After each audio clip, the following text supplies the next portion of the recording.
Lovely. Okay, so we're all familiar with the basics here, so just remind yourself, position your feet, weight slightly forwards, hips dropping back, and slowly turning.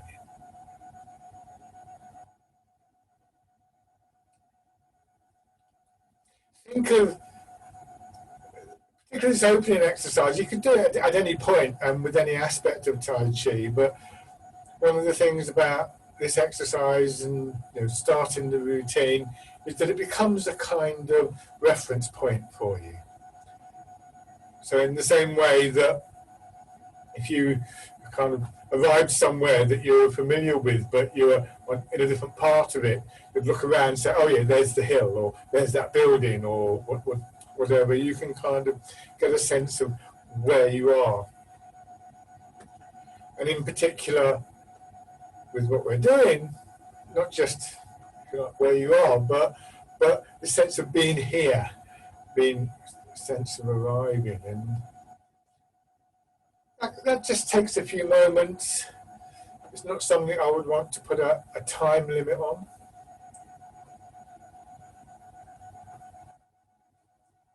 You'll know as you progress in these things that the feeling of settling in, sometimes it takes longer than others.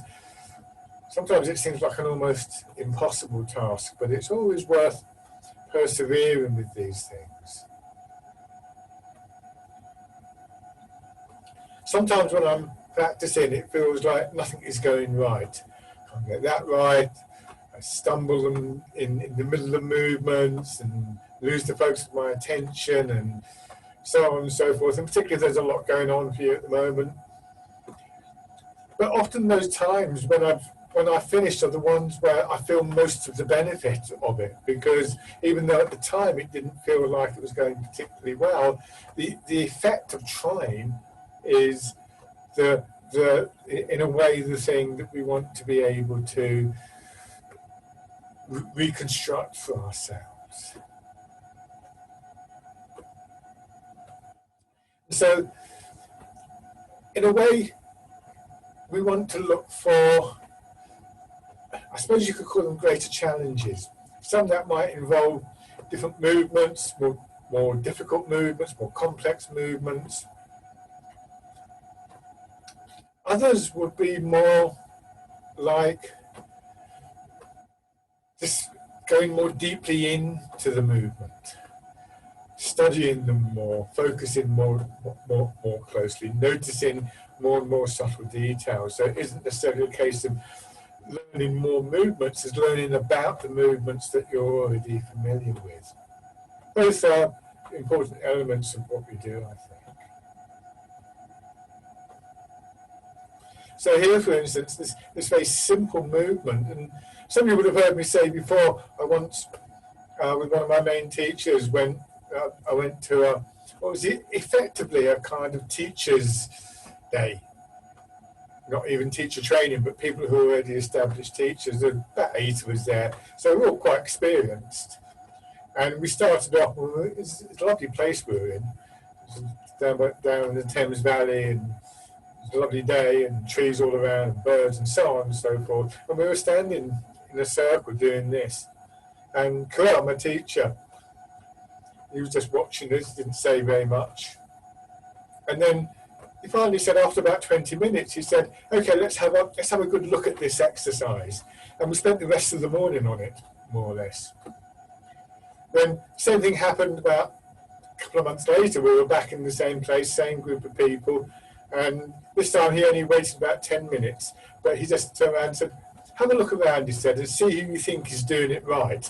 And we all sort of ground to a halt at that point, because none of us were, it was all, oh, right, okay, so we've got to go through this again.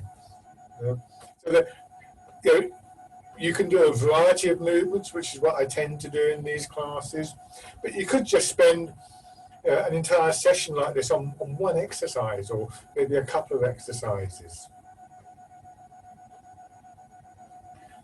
And then raising your arms. That process of spending more time on something is actually quite difficult, because to retain the focus of your attention is difficult. And you think, we're not doing very much.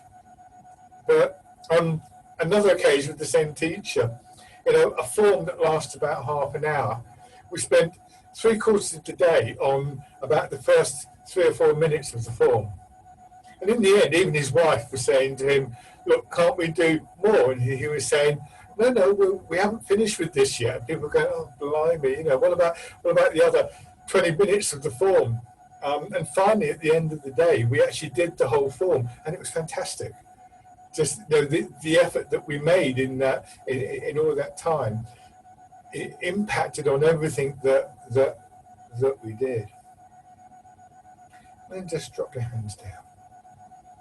So different ways we can practice, different approaches, whatever suits you at the time, really, in your own practice. There isn't a kind of hard and fast rule. I don't always go out and do the same thing. It has to be a sense of what works for me today.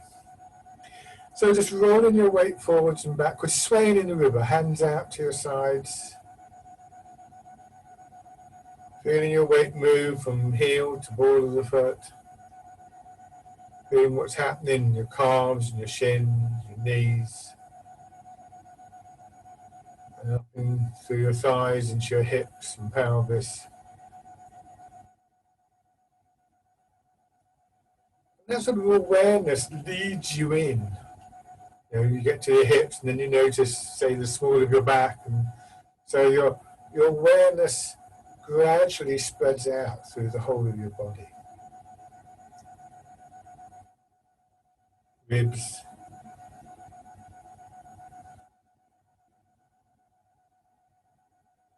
shoulders and arms. Remember, I do this from the side, and if I exaggerate, when I go forwards, my hands are slightly behind, and then they come through, and then go back.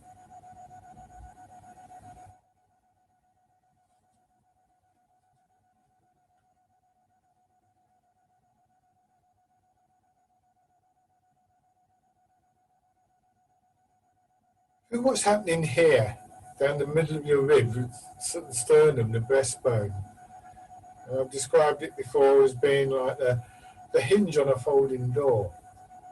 So again, exaggerate. I come a bit closer so you can see. You won't be able to see my legs. But I go forwards. You can see I'm puffing my chest out deliberately. But then if I do this, can you see how that draws my arms through? And I go here, and my back's bowed over. And then I let my hips drop, and that draws my hands back. We'll do a couple of little exercises to illustrate that. So we'll come back to this in a moment. Just place your hands here on your shoulders and swing your elbows forwards and back. And again, I'm exaggerating a little bit. So as your elbows go back, you feel this opening across your chest. As they go forwards, you feel the opening across your back, between your shoulder blades and across the shoulders. Each time you do that, muscles extend out. And when a muscle extends out, like an elastic band, they'll contract. So that little bit of contraction and expansion is actually helping you to move your arms. Contract here, and that will naturally bring your elbows forwards. And then turn that into a circular movement. So rather than just using the muscles up here around your shoulder and the tops of your arms to move your elbows around, we're using the whole of this upper part, maybe more than that. I mean, if you notice more, that's great, but I don't want to go into sort of take it too far at the moment.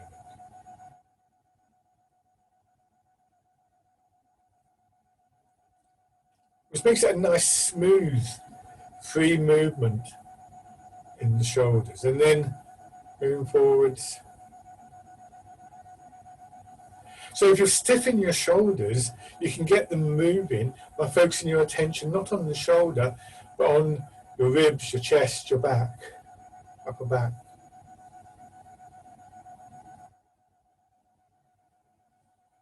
And then hands out to your side. Imagine these round pillars either side of you. Hands are slightly in front, and they go out and around and slightly behind, and then forward. Same thing here.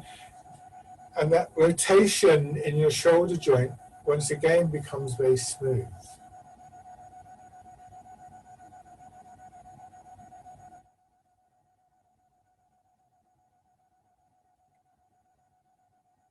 I'm going to do this fairly quickly. Just to give you an idea of things to sort of consider, not just in this exercise, but really all the way through the movements. We can do these spiraling movements. So we do this sort of movement, for instance, when we do dragon plucks the stars from the sky, but we do it vertically, and there's other times as well. But we're not straining in our arms to do this. Back the other way. Becoming aware of these connections helps to really hardwire them and helps to sort of link them all up through your body.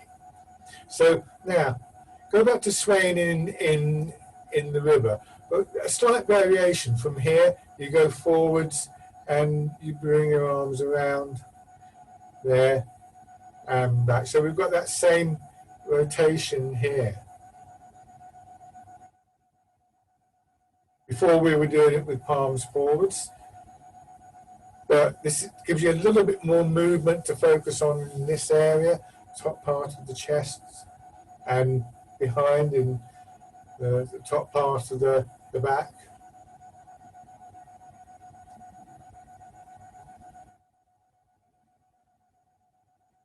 Do it like this one more time.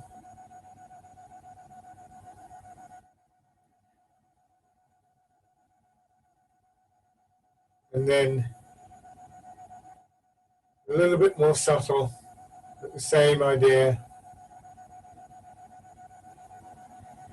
So a big part of what moves your arms is the movement of your weight, but that's quite a small movement in this exercise. So there's things happening, and I've just pointed out a few things, but there'll be things happening all the way through your back and your sides and so on and so forth. So it pays focusing of attention and a bit of time sometimes spent on this.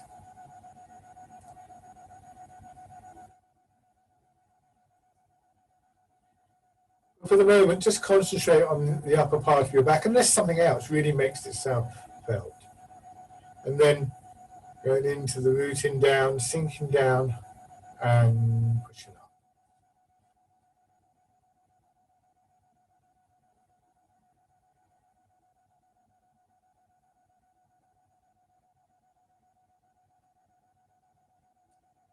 These connections will work in all sorts of different ways. It's like studying a map of a town and working out which roads lead where, and then realizing that you can walk either way along the road. You can go in different directions, you can cut across to other roads. And so the more familiar you are with the landscape, the more variety you can actually develop.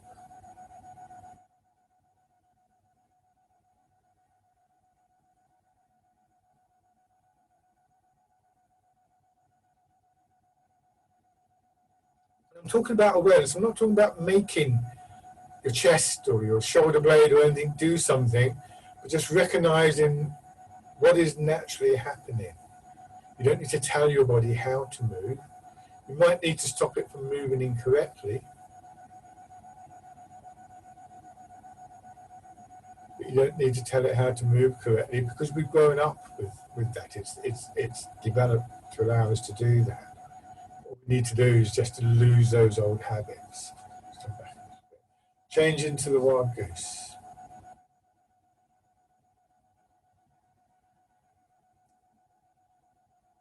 What I've done in doing this is draw your attention to physical changes in muscles and whatever else you noticed.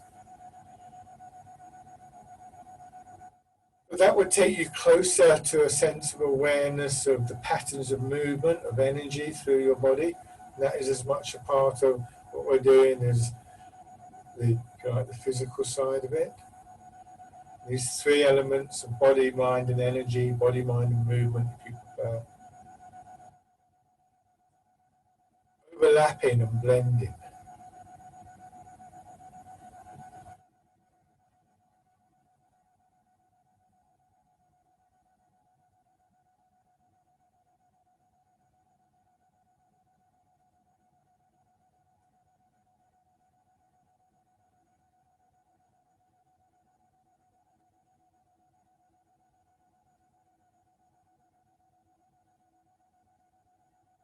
More. Parting the clouds.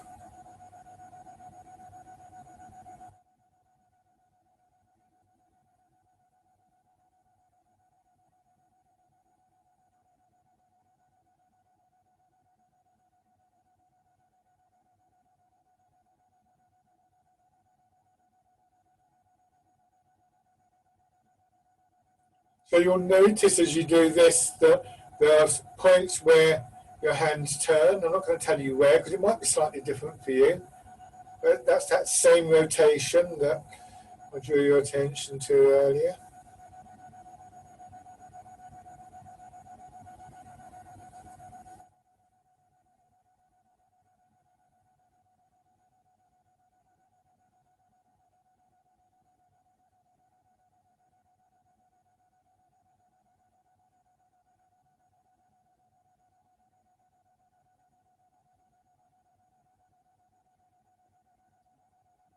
And then the sequence of three, so go back to rooting down.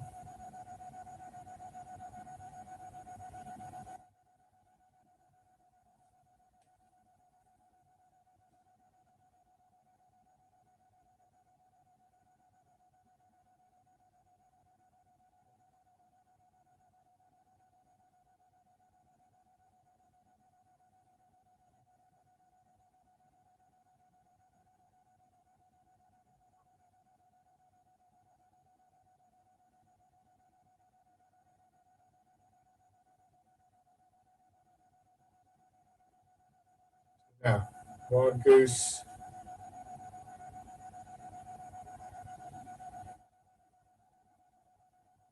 And parting the clouds.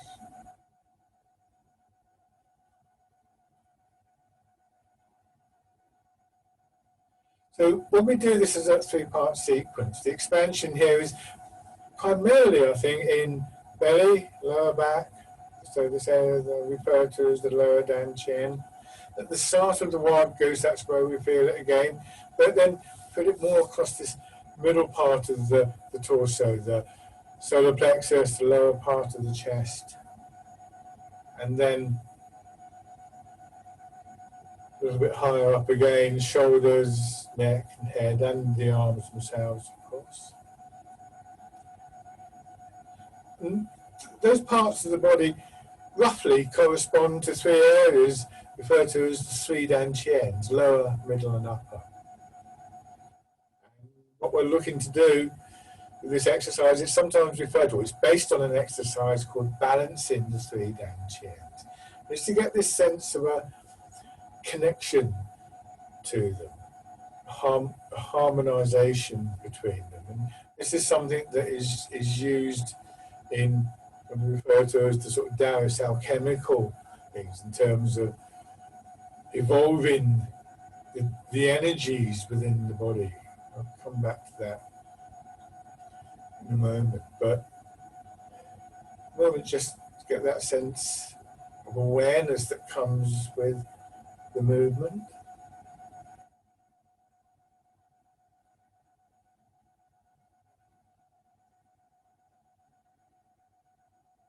So there are lots of different types of energetic reactions in our body, in all sorts of ways, for all sorts of reasons. I think practice of things like Tai Chi actually helps to blend them into something more cohesive, more harmonious. This is where we get this term Qi becoming perhaps useful. And in the old sort of alchemical text, the exercises and the ideas behind them they would sometimes refer to three different types of the energy, different states, not different types really, different states of the energy. That the energy associated with the lower dantian is a sort of denser energy. As it builds up through the body, it becomes a bit more fluid-like, I suppose you could say, and then moving up again more sort of dispersed. And somebody I trained with described it quite interestingly. They said it was like water. You get ice, which is more solid than what we think of as water, which is liquid, and then steam, which is gaseous. But it's all the same thing. And so there's this sort of refinement of the energy when we start to think about these three parts of the body. There's all sorts of technical terms associated with them, but I won't list them at the moment.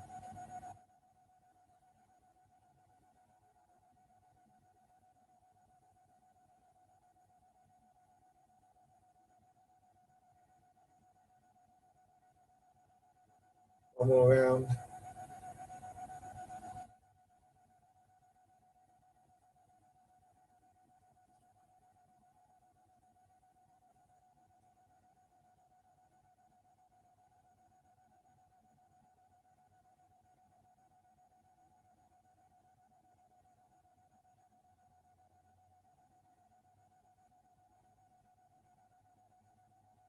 And then dragon plucks the stars from the sky. That same internal progression, movement.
On each side.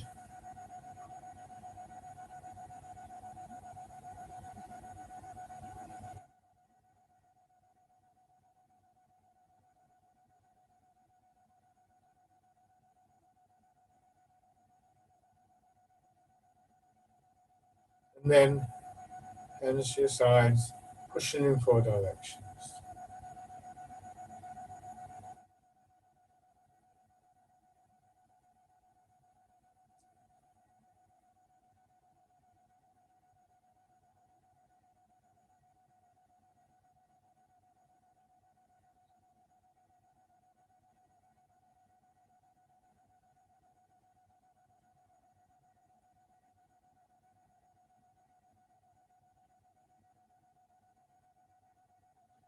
So those old practices were aimed at what was sometimes referred to as immortality. I suppose a kind of long, healthy life is a good way of thinking of that. Harmonious life, perhaps. This became a kind of major goal amongst some practitioners through the ages. Remember, this tradition goes back at least 2,000 years. One more round.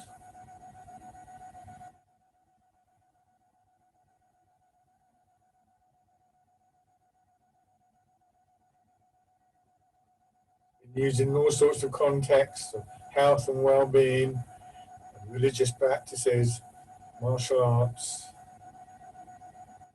Everybody has their own particular take on it.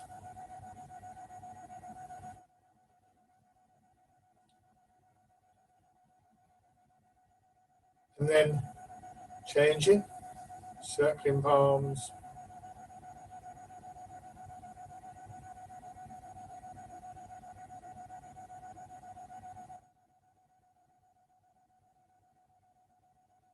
Every now and then come back to just that simple awareness of your body, your movement, so you don't disconnect from that with strange ideas or goals. Everything is very much grounded in the physical reality that we move with.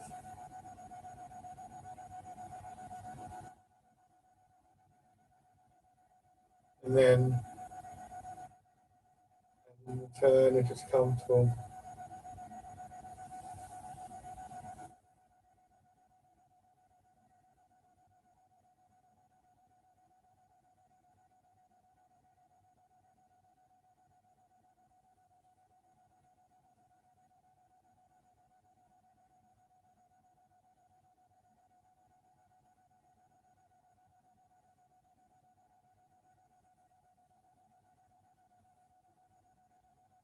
And then switch sides.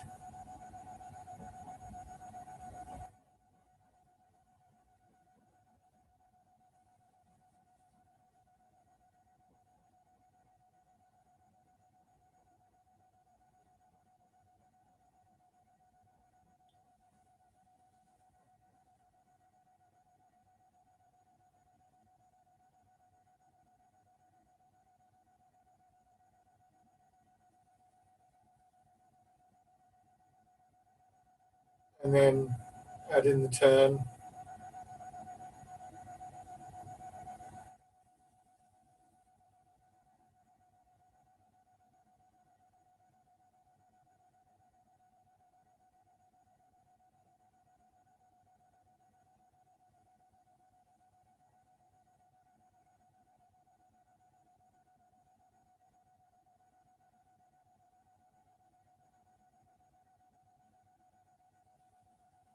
Now rowing a boat in the middle of the lake.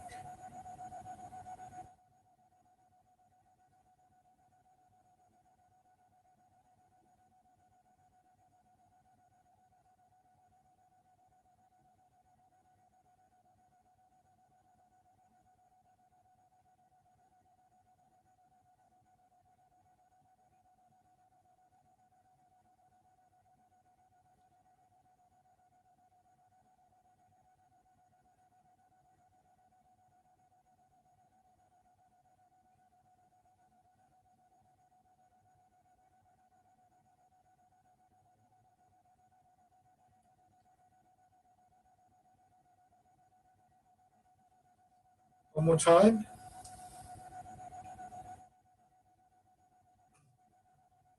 And this time, when you come to the upright position, just rock back a little bit and go back to this swaying in the river exercise. See how it feels now.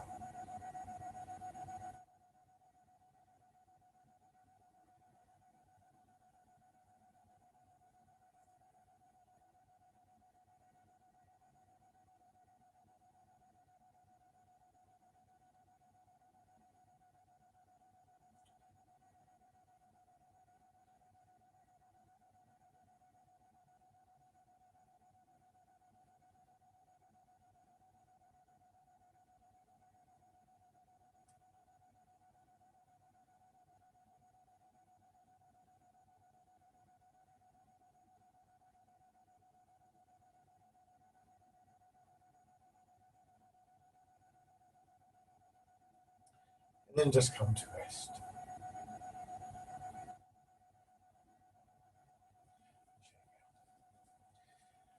So this aspect of the practice is quite well documented. There are written texts that go back, as I said, something like 2,000 years, and many translations and many interpretations of them. If you're interested in such things, it's worth having a read.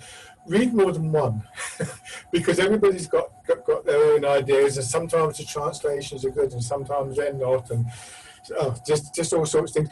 But do remember that actually if you're reading a text from, say, 1,500 years ago, from somewhere in the middle of what we now call China, it's a bit like reading Chaucer or Shakespeare.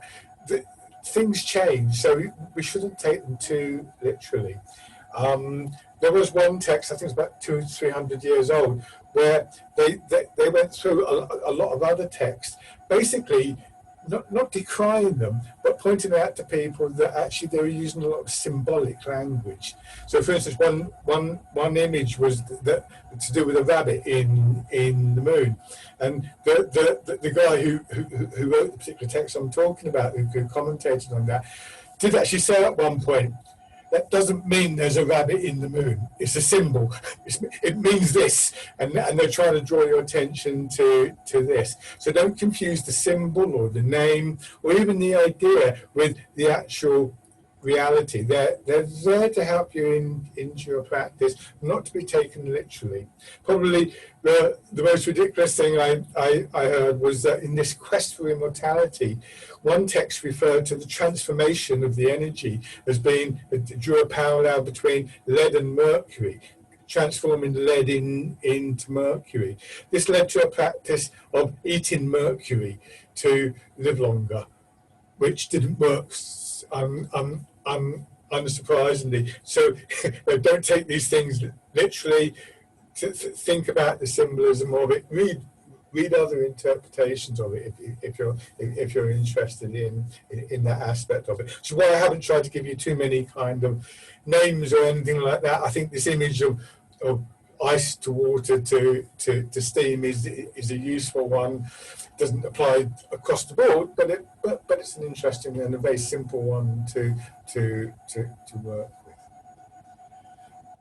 So now, transferring your weight. And always coming back to, where's the weight? What's happening in my legs? What's happening in my knees, my hips? And always with the intent that any changing is smooth and fluid. Any action within our body or mind carries with it this sense of harmony. Really, for me, this sense of stillness that we associate with the movements.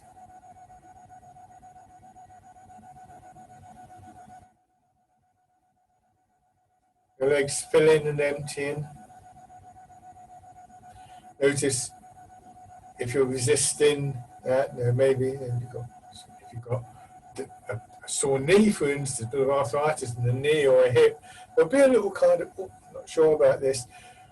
We want to get a sense of the movement working through that. If it were water, it would be gently moving and in a sense gently massaging those areas. Turning slightly.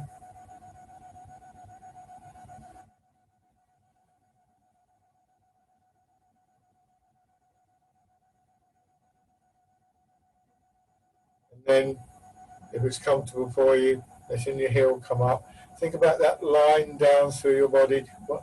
Notice where I am. I'm here, not here. I hope.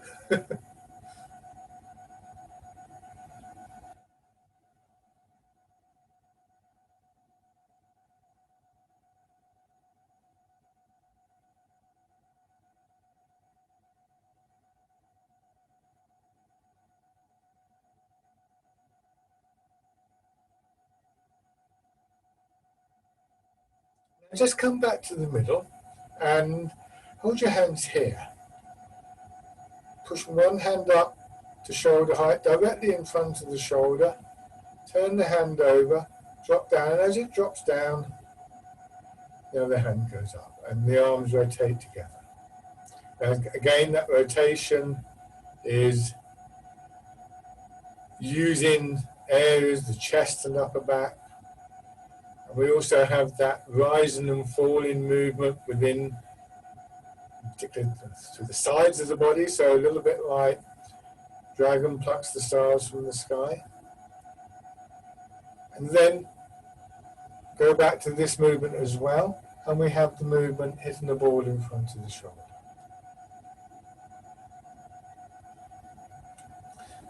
I'm going to do it this way because a very common mistake when we do this is to stand here and to bring your arm across your body. I'm not saying we should never do that, but actually if you bring your arm across, you create a tightening there and you block the movement. So what we want to do, I'll exaggerate. If I want my hand to point over there to my right, I turn to my right and it's a smooth movement. I'm out of line a little bit, I know. If I want to go to the left, I turn to the left. No. If I don't do that, if I just move the arm across, now I'm twisting the body up and it's uncomfortable. And we don't go to the sides in this one, we go to the diagonal. So all the way through, whatever movement we're doing, we're trying to maintain that spacious quality within the body to allow a free flow of movement. That can be quite difficult with some of the exercises. They're quite physically demanding to be able to do that.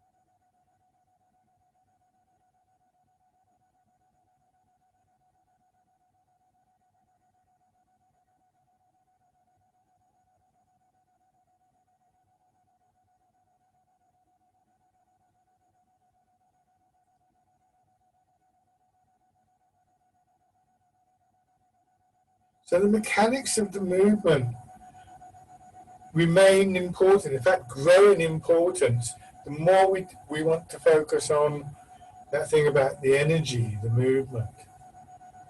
It has to move through something, and if the object that you're moving through is, it's like having a hose pipe in the garden, you turn the tap on, nothing comes out, and then you have to go back to the hose pipe and realize it's twisted up somewhere in the middle or something like that. Now change to cow gazes at the moon. This is a little bit stronger, a bit more difficult to maintain that space.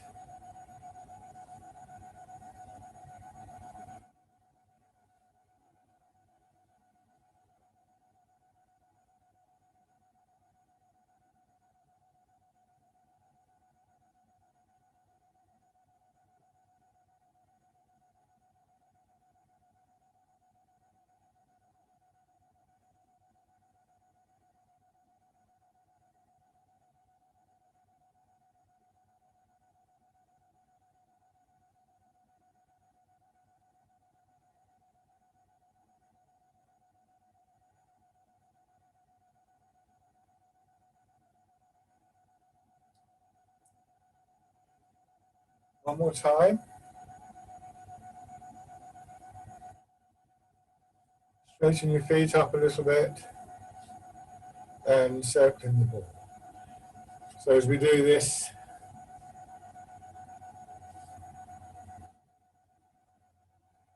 and again that movement in the upper part of your back, but also now around your hips, and the lower part of your back, hips dropping back, but what's happening here as well in the front of the body, down into buttocks, sides of the legs.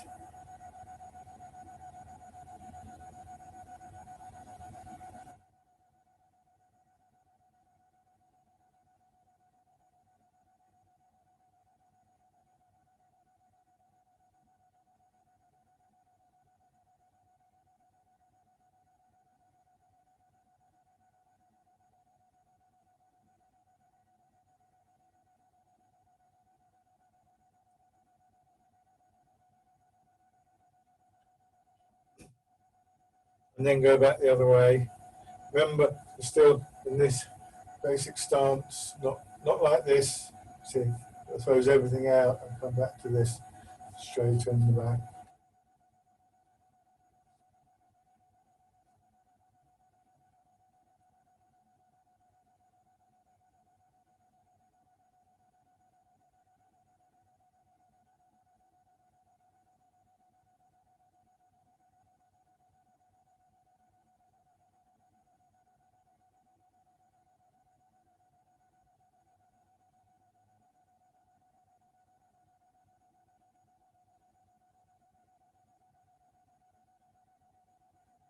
One more time.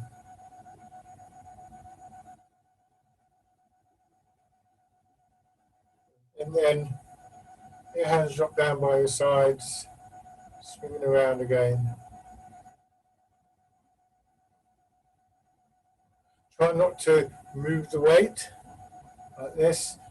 There'll be a slight sense of your weight beginning to move, but in this exercise we try and keep it 50-50. And don't just turn from your upper body, you'll twist your back up. And you don't want your knees to be doing this either. So keep that structure in your legs.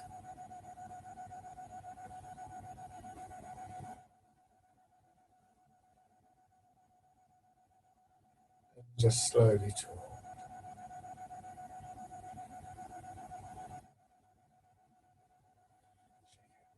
Good. Change the stance.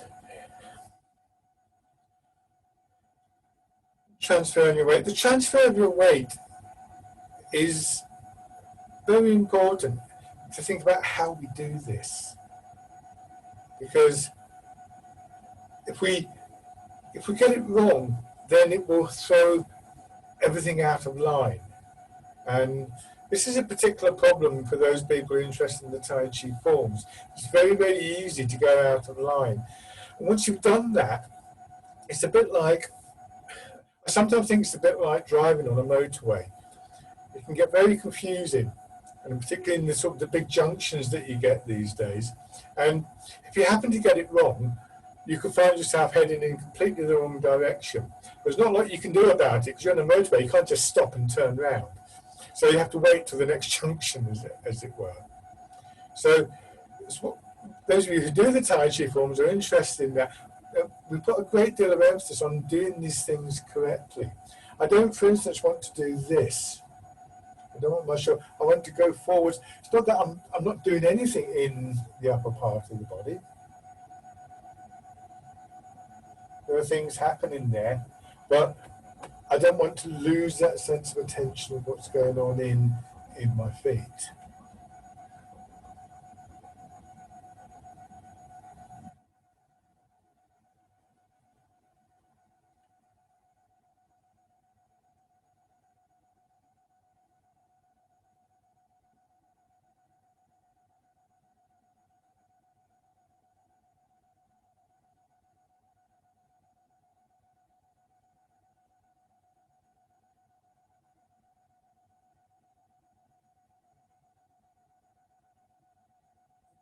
Change sides.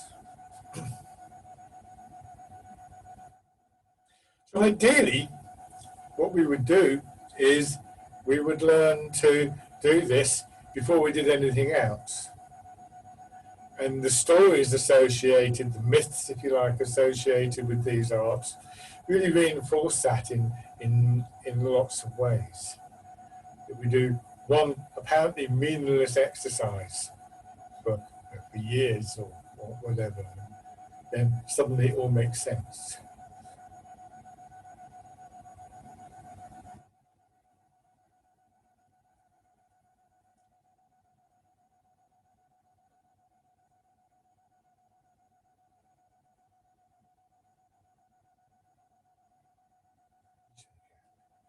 Favourites of those stories refers to a sister art to Tai Chi called Bagua. Bagua was a lovely art, and they practice in a circle. They walk around a circle. If anybody thinks Tai Chi is hard on their legs, I'd recommend you try a bit of Bagua. You don't know how lucky you are. Anyway, the story goes that somebody wanted to learn Bagua and couldn't find anybody to teach them, so went looking for a teacher and heard about somebody.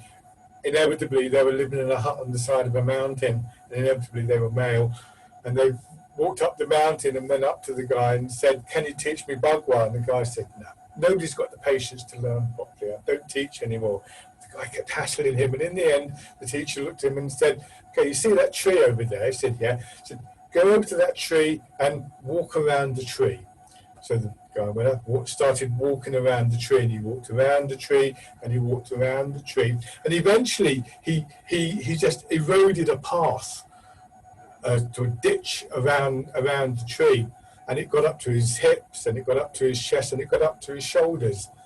And finally the teacher came over, looked at him walking around in this shoulder deep trench and said, maybe you have got the patience to learn. So there you go. That's the sort of the myth, if you like, that underlies the principle of this. So when we do not part of the wild horse, when we do pigeon spreads its wings, when we do this, we have that same rising up and that same opening up through the front of the body, and then the opposite downward movement and an opening in the back. It's not a strain with your arms. If you've got a pain in your shoulder or in your arm or something like that, then you're very fortunate, because you have a chance to try and practice without making that pain worse. In fact, to ease that pain. If you're doing it right, then there's a chance that you can do that. Don't overdo it though. Weight in your back foot, pushing forwards. As you sink into the front leg, feel that expansion in your belly, your chest, pushing your arms out. And then as you go back, feel yourself sinking down, the contraction. Pigeon spreads its wings.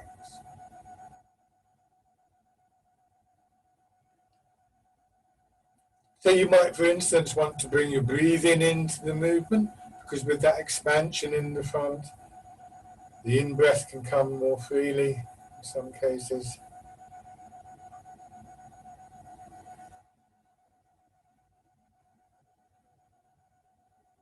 I want to imagine here, for instance, that you're squeezing on a ball, so the movement starts to feel a little bit stronger, and that encourages more of the body to get involved in the movement.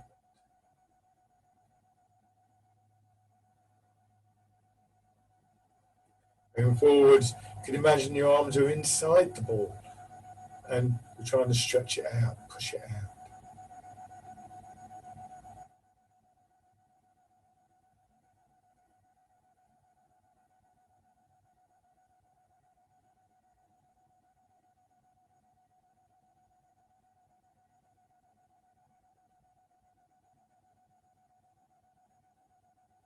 One more time.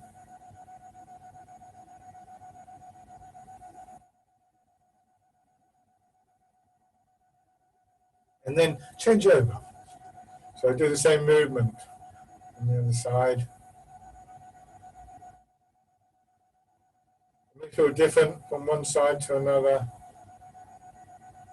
May feel better going forwards than backwards or whatever.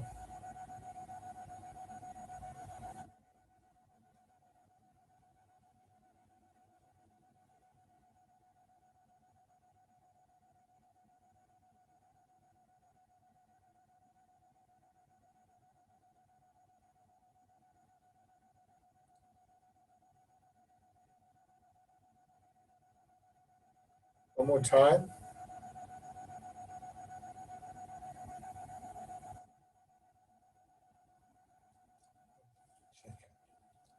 I like this today because I want you to think about fisherman cast a net and pushing a wave. In relation to what we were doing earlier with this opening and closing of the chest, something I felt sometimes in the partner work with certain people is that they can appear to push you without moving. It's not actually true. They are moving. We're always moving, of course. It's just that the movements are very, very subtle and very hard to pick up, at least before they've pushed you over. And it's these subtle movements that really come to play in circumstances like that. I think both fisherman casting net and pushing a wave are movements that show whether we're able to have a sense of that or not. All too often we find ourselves doing this, and the arms come up too high, or we push out too far, or something like that. And that means that we're not really getting these smaller movements. So what we're going to do is we're going to start with a variation on this exercise that we did earlier, just to remind us of this. It's a progression from that and from the way we went back to swaying in the river. So here, I start with my weight back, my palms pointing forwards. My hand's slightly behind. Yeah, you see, again, I'm exaggerating how my chest is puffed out.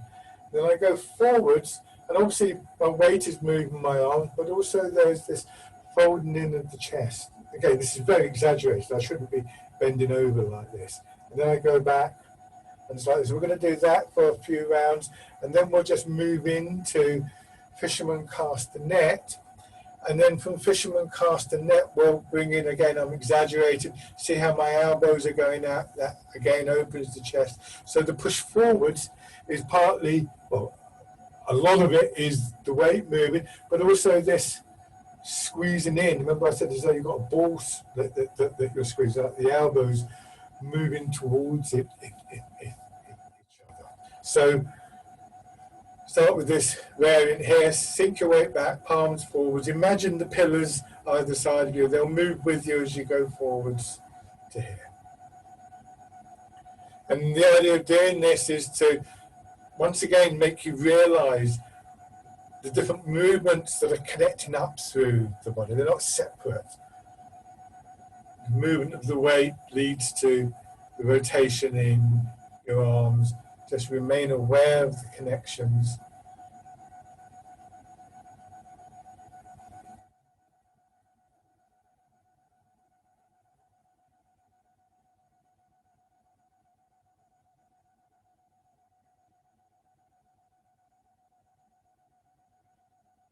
And this time change to the more familiar fisherman cast a net.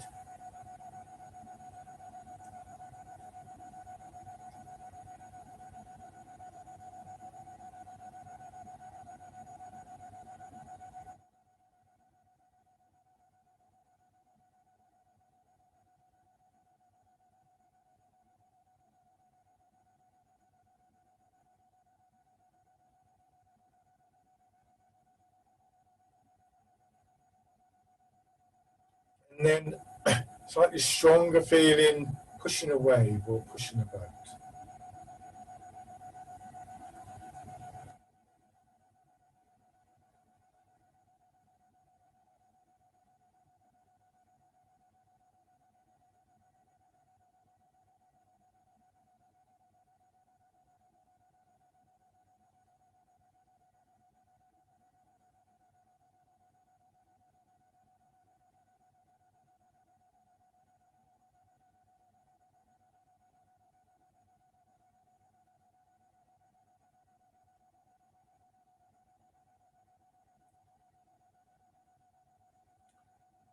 Check it out.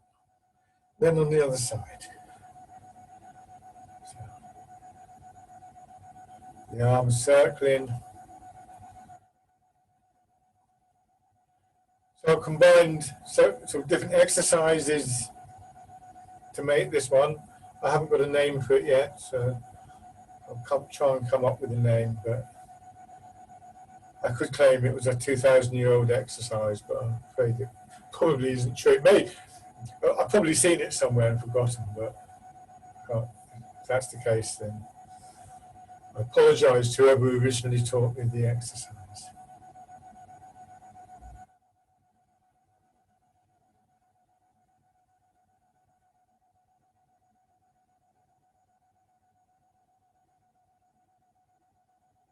Fisherman cast the net.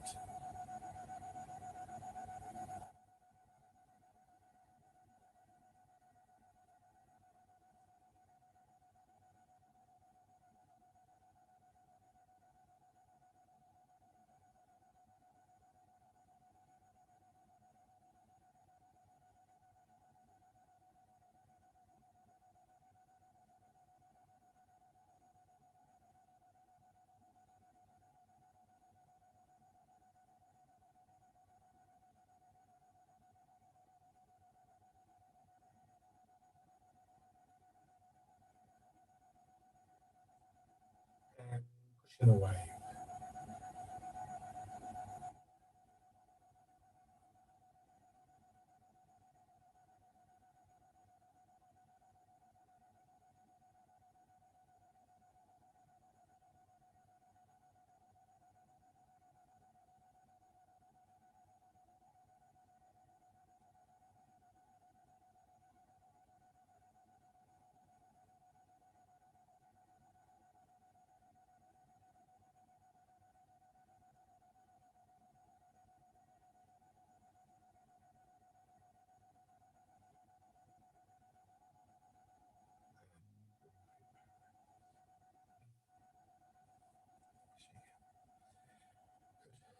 Put the hands together.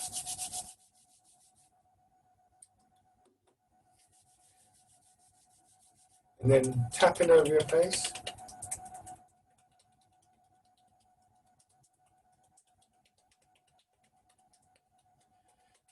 Your head and neck.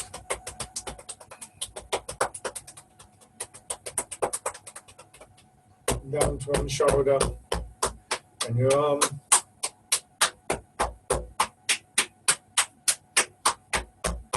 And the other side.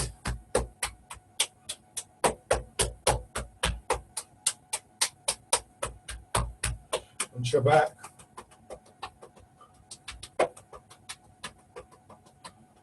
And around your hips. And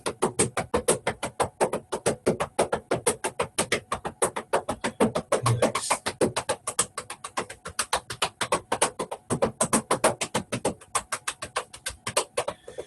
Light on your belly. And the upper part of your chest. And shake out. So I don't know how much of that was useful to you. Obviously going into some ways quite esoteric areas. With all of these things, take what is useful to you. Use what is useful to you. The rest of it may come to you at some point. I'm happy to, if you have any questions, for you to email me about these things. But if you're not interested in that, it's fine. It's just one aspect of the art. So, embrace tiger, return to mountain, sinking down, and then pushing up and around. Take your time, bringing your attention back to that same simplicity of awareness of movement within your body, allowing your thoughts to settle. Don't try and sort of grasp after obscure concepts or anything like that.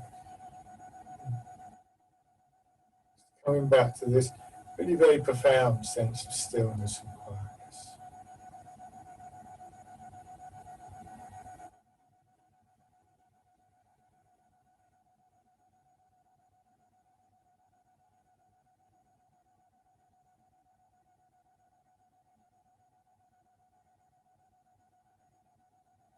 One more time.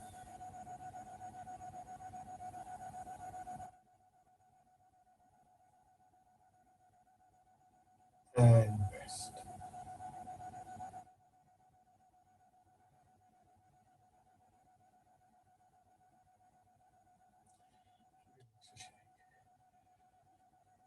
That's lovely.